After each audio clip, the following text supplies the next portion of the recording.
Hi, I'm John Crook, the owner of Crook Cycle Right, and welcome to the Cycle Right series. Today's session is about pedaling technique, and we're going to discuss two pedaling techniques that are discussed a lot in the cycling community, and those are heel down pedaling when you're applying pressure, especially people use this when they're climbing hills, and the other one is pulling up on the upstroke with the back leg. Both of those are seen as the appropriate or the preferred method of pedaling, and we're going to talk about how they might not be the best way to deliver power across the pedal stroke. So with that, let's get into each of those techniques. A technique of pulling up on the backstroke is something that you should work on and try to achieve as a rider. Well, this sounds perfectly logical because you really do want to engage the larger muscles in the back of your leg. There was a study done that looked at elite cyclists in the US, and this is somewhat dated because it was done on the 7-Eleven professional team and the elite national team. And what they did is they measured how these elite cyclists ride. And what they found is that they actually had positive pressure on the downstroke, but they had negative pressure on the upstroke, which meant that the downstroke was actually picking up their back leg. So these were the very best cyclists in the US, and across the board, they all had this same very similar pedal stroke. So what they did is in this study, they asked this group of cyclists to adopt a couple of different cycling techniques or pedal stroke techniques, and one of them was picking up on the back pedal, or trying to power the bike as you picked it up. And what they found, very interesting, was that they actually could achieve more power that way. But what they also discovered is that it came at a very high metabolic cost.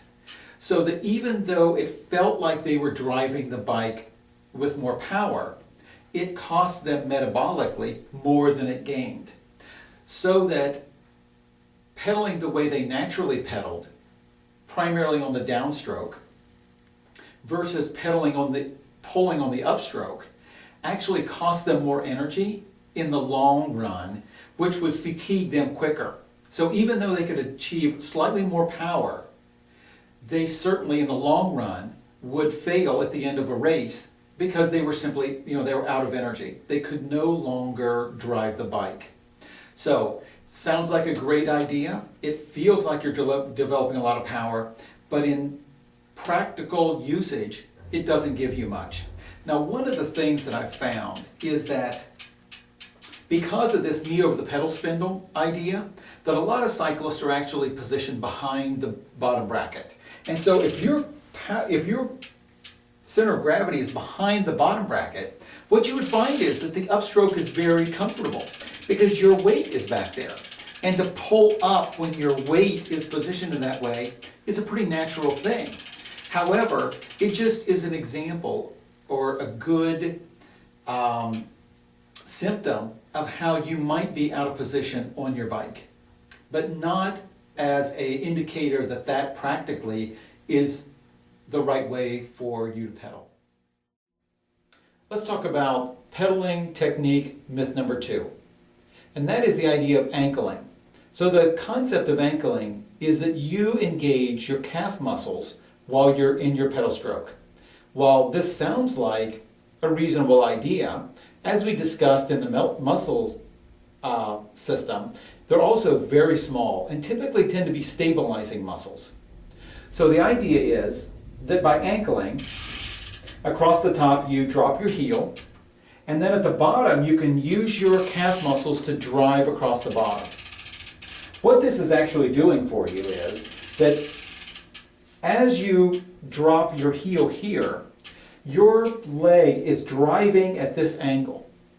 So what you tend to be doing is trying to compress this crankshaft. That, of course, is like pushing against a wall. It feels like you're working, but you're not pushing the pedal in its arc. Ideally, what you want to be doing constantly is pushing and powering tangential force to the arc of your pedal stroke, all the way across the bottom.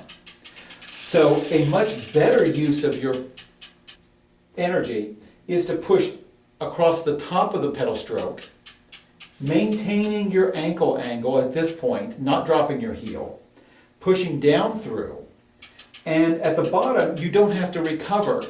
What you can do then is maintaining a constant ankle angle, dragging across the bottom.